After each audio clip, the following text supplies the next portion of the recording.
This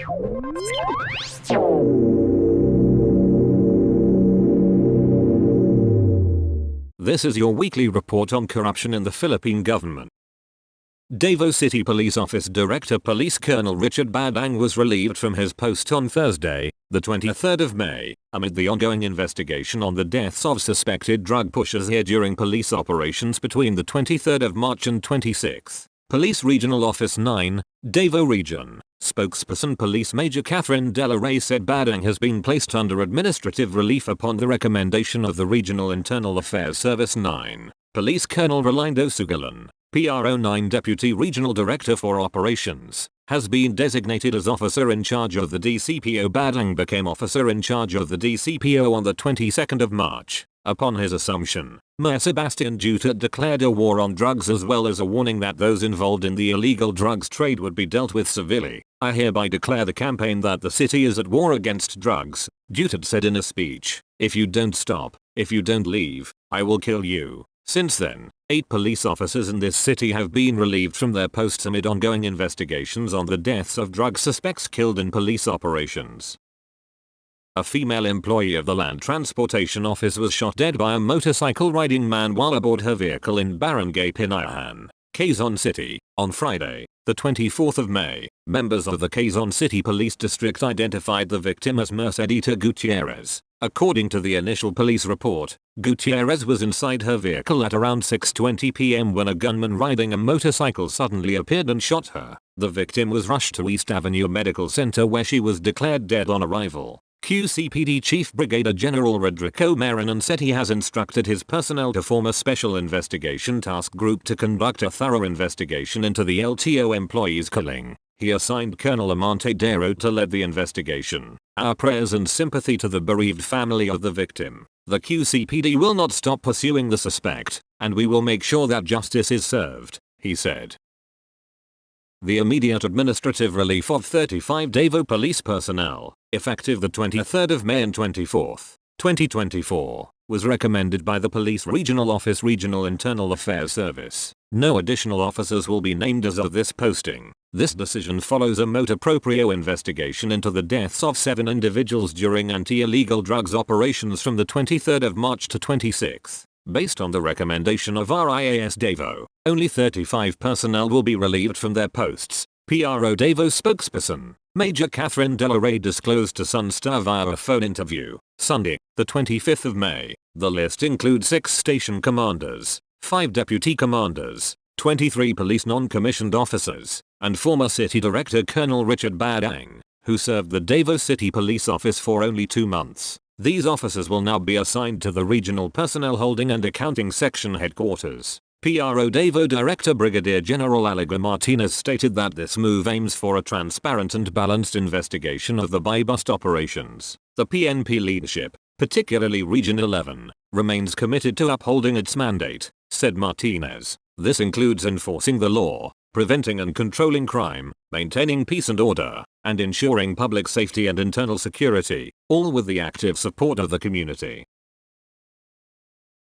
8 intelligence operatives of the Lucena City Police Station were arrested for allegedly entering, pointing guns, and harassing a woman in Purok Masagana, Barangay Ransahan, this city, before dawn on Friday, the 24th of May. The victim, Ranelyn Ryanzales, 52, a candidate in the 2023 barangay elections, has filed a case of violation of domicile, grave threats, and unjust vexation against Police Captain Aaron Herrera, Master Sergeant Richie Yuan, Staff Sergeant Henry Mago, Staff Sergeant Juna Cabalsa, and Corporals Rainier Zabala, Alan Abdon, Wilson Bantilan, and Rene John Bartolota. In her complaint, a copy of which was obtained by the Manila Bulletin, Ryanzales said she was awakened by a loud banging on her door at around 3:15 am. Unidentified men wearing dark clothes and face masks with eyes just visible were kicking at her door until it fell. They barged into her unlocked bedroom and pointed guns at her, shouting, "Police, hands on your back, where is Jonathan?" referring to Ryanzales' live-in partner.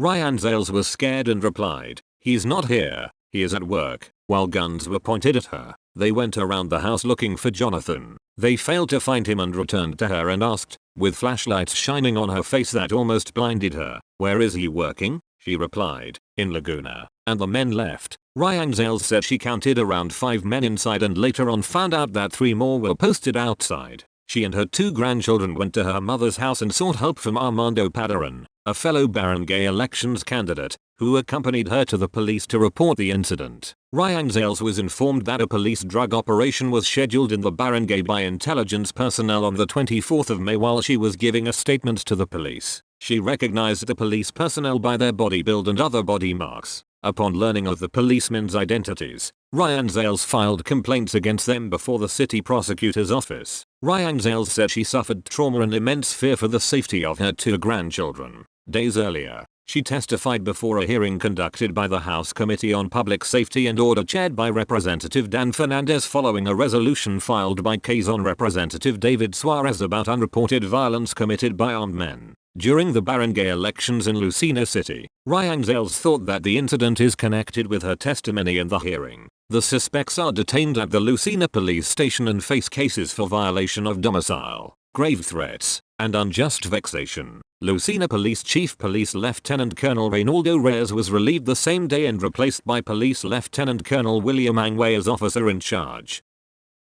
A viral video of an alleged unresponsive police station in San Enrique Town, Iloilo Province resulted in the removal of 7 policemen, including the town police chief, Captain Errol Dawn Parkin. They were relieved from their posts pending administrative investigation, said Police Colonel Bernie Razalan, director of the Iloilo Police Provincial Office. Also relieved were Senior Master Sergeant Joan Matutino, Staff Sergeants Maria Ella Cachula, Jivelin Parkin, and Diane Ray Parkin, and Corporals Lawrence Sayanosa and Ryan Barbosa. Police were on duty when an alleged social media influencer, Kiko, came to the police station around 4 am on the 21st of May and no one was there to attend to his needs. Kiko posted the incident and would later issue an apology through a radio station. However, the incident reached Police Brigadier General Jack Wanky, Police Regional Office 6 Chief, who called for a deeper probe. Allegations surfaced that Kiko was made to issue an apology and retract his statements due to pressure. We are still investigating the matter, Razalan said on Tuesday,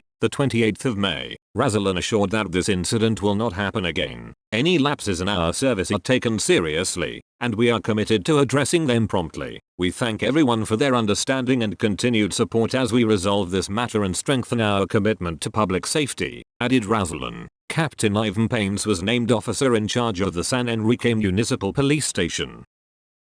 Bohol Governor Erico Aris Aumentado has been placed under suspension for 6 months over the controversial resort in Chocolate Hills. Aumentado on Tuesday, the 28th of May, announced that a total of 69 Bohol capital officials, including him, mayors, and even present and former officials, received orders from the ombudsman for a preventive suspension. The decision stemmed over recent cases filed against him and the province over the construction of a controversial resort in the world-famous Chocolate Hills. The governor's announcement was also broadcasted on his official Facebook page. The suspension order made against Aumentado came just weeks after the state's anti-graft investigating body meted a similar punishment against Cebu City Mayor Michael Rama.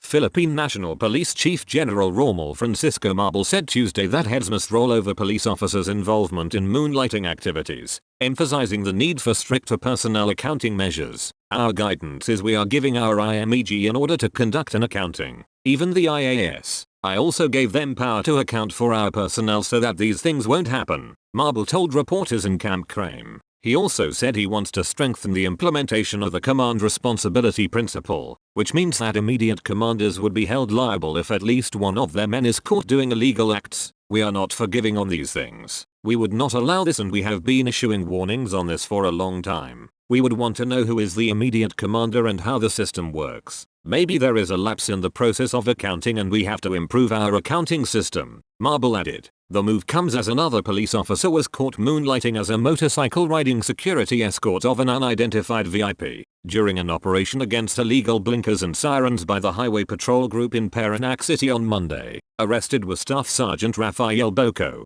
who is assigned to the motorcycle unit of the HPG, National Capital Region, and his cohort Florencio Rabuay Janozo Jr., a dismissed member of the Philippine Army.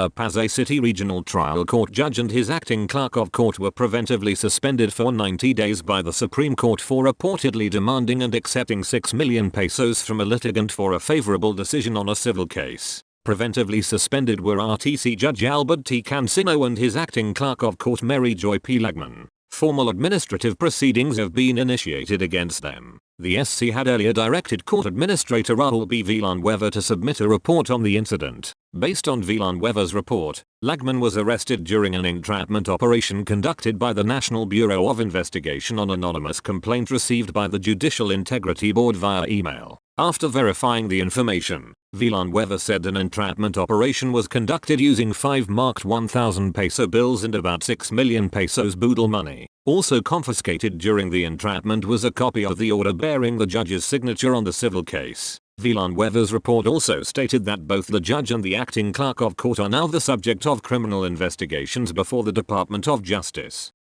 18 of 200 informal settler families displaced by a 2022 flood control project will file civil cases against officials of the Cebu city government and national government agencies for failing to provide promised relocation. The families, formerly residing near Kinalumpsan River, were evicted from their homes to make way for the project. Novelado Diacamus, a representative of the group, said in an interview on Thursday, the 23rd of May, 2024, that the city government promised relocation assistance for 200 informal settler families but has not followed through after 2 years. The families have been forced to move multiple times and live in cramped conditions, according to Diacamus. The lawsuit, to be filed on Monday, the 27th of May, 2024, in the Regional Trial Court of Cebu City, alleges violations of the Urban Development and Housing Act of 1992, the Right-of-Way Act and other social justice laws. Named respondents in the cases are the Cebu City Government, Cebu City Mayor Michael Rama, Department of Public Works and Highways 7 and its Regional Director Ernesto Gregorio Jr., Mark Lester Abella, the National Housing Authority 7 and its Regional Director Rosalino Cabahag. The complainants are seeking adequate compensation and financial assistance. The lawyers representing the families hope this case will set a precedent for how housing issues are handled, ensuring proper consultation and humane relocation procedures in future projects. Retired Major General Melquiades Feliciano, former head of Task Force Gubat sa Baha, said in a separate interview that he was not aware of the issue, as no houses were demolished during his term due to the unavailability of temporary housing. According to Dicamus, the city government, under the Division for the Welfare of the Urban Poor, gave the families 2 options: either avail themselves of 35,000 pesos cash assistance without relocation or 12,000 pesos rental assistance per household with a promise of relocation. The majority chose the latter, Diacamus said. Opting for a relocation site, Diacamus received 12,000 pesos for 3 months of rental assistance. However, 2 years have passed, and there have been no updates regarding their relocation site. It's not fair that until now we are still burdened with paying rent when we have given them ample time to consider taking action and helping us, but they haven't, Diacamus said. That's all for this week. I'll see you next week with more stories of corruption and foolishness within the Philippine government.